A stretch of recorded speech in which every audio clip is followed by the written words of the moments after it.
Hey superstars, so this video will be a follow-up addressing the concerns you might have that teaching English in China just doesn't pay enough. Now, as a reminder, the salary will generally fall between $1,150 and $3,450 US dollars per month. Now, since this is a big range, it's a little hard to talk concretely and address the concerns that the salary might be too low. So with that, I'll give you the real numbers for my own salary in 2019. I was working at a company called Wall Street English in Shenzhen, which is a tier 1 city. I was teaching adults and I was working about 40 hours per week. Their base salary was 16,000 RMB per month, but with bonuses and everything else, it came out to around 17 and a half. Now, converting to US dollars, that's about 2,500 per month, which comes out to 30,000 per year. And with that, I lived very comfortably in Shenzhen. Now, since we want this to be a fair comparison, we're going to talk about life in Shenzhen, which is a tier 1 city there in China, and we're going to compare it to living in Southern California, which is very much a tier 1 area. I've actually lived in SoCal for many years, so I really know all about it.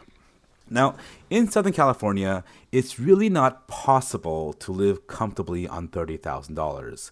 Now, of course, we're not talking about a movie star lifestyle, but really $30,000 is just really not enough. So we're going to double that amount, and we're going to say that $60,000 is probably where you want to be.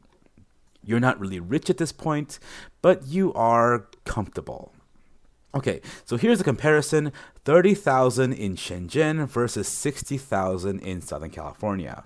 Now, really quick, we're going to convert all the amounts to US dollars, so keep that in mind.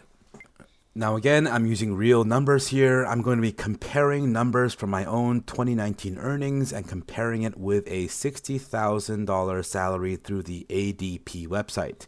ADP, for those of you who don't know, is a payroll processing company, and on their website you can see how much of your earnings go to taxes and Medicare, and you can calculate your take-home pay. I'll put a link in the description below. Okay, so here we have two people, Adam and Bob. Adam lives in Southern California and he earns $60,000 per year or $5,000 per month.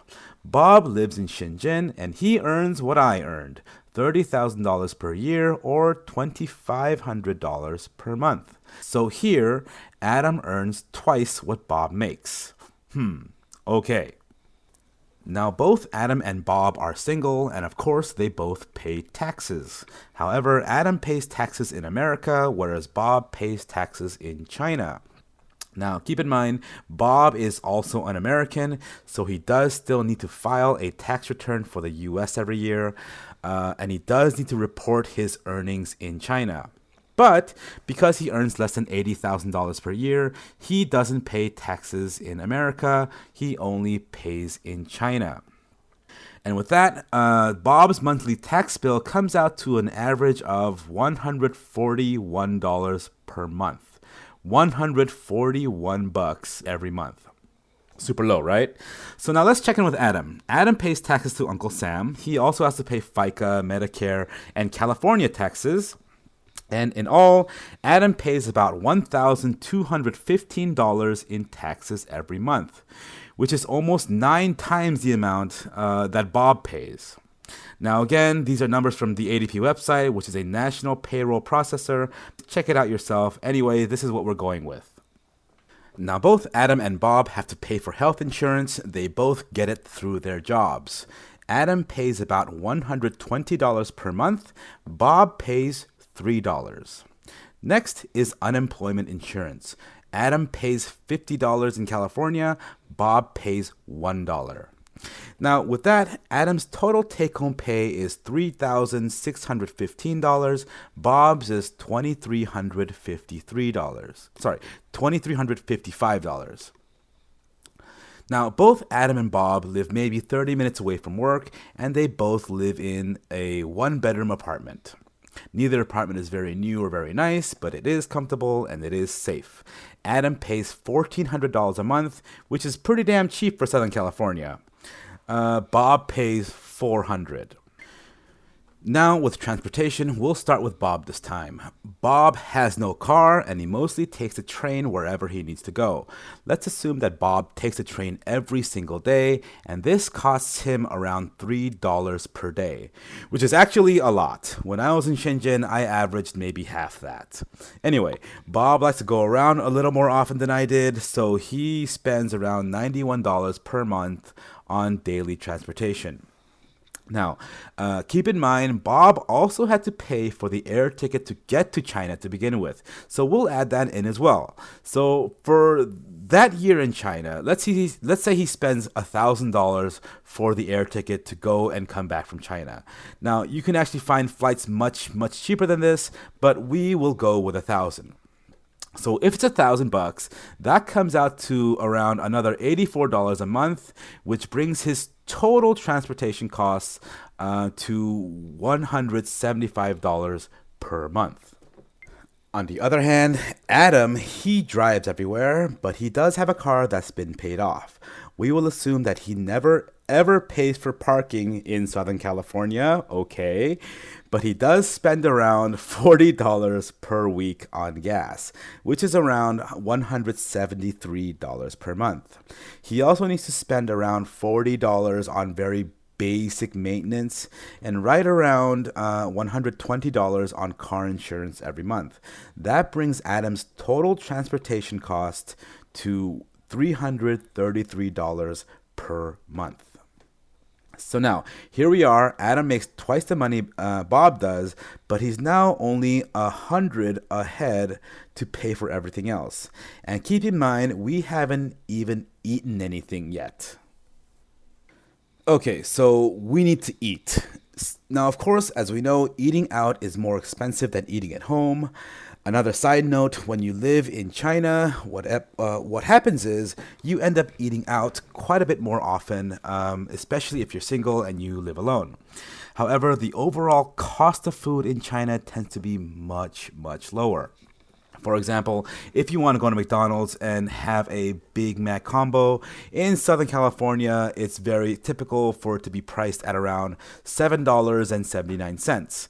Adding tax, and depending on which county you live, you're really going to pay closer to $8.50.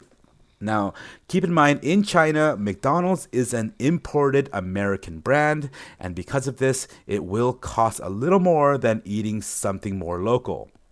But even with that, and we're going to order the same thing, you'll pay just under $5.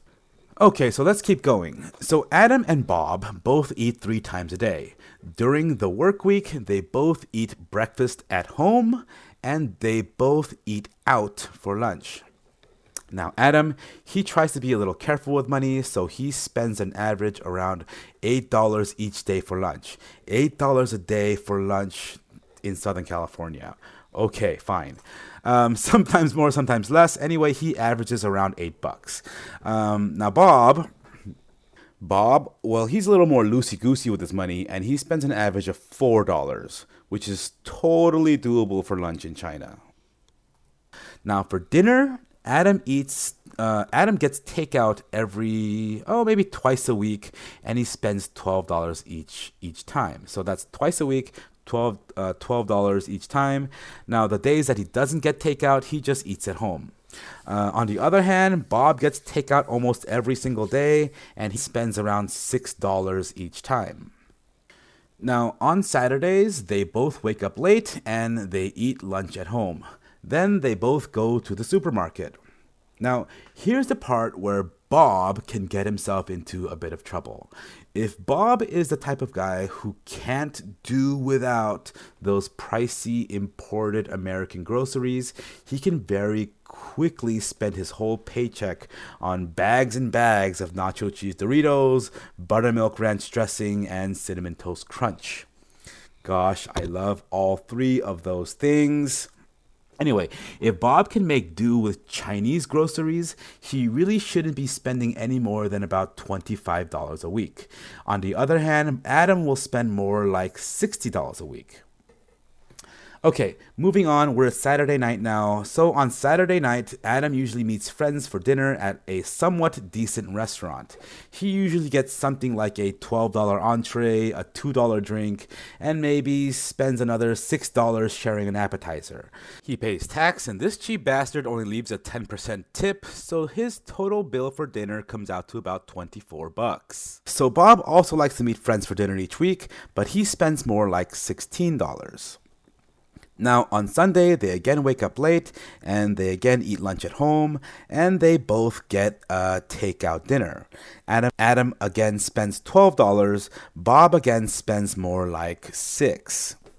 Now, neither of them are eating lavishly. This is actually quite moderate, and really, they're not eating anything special.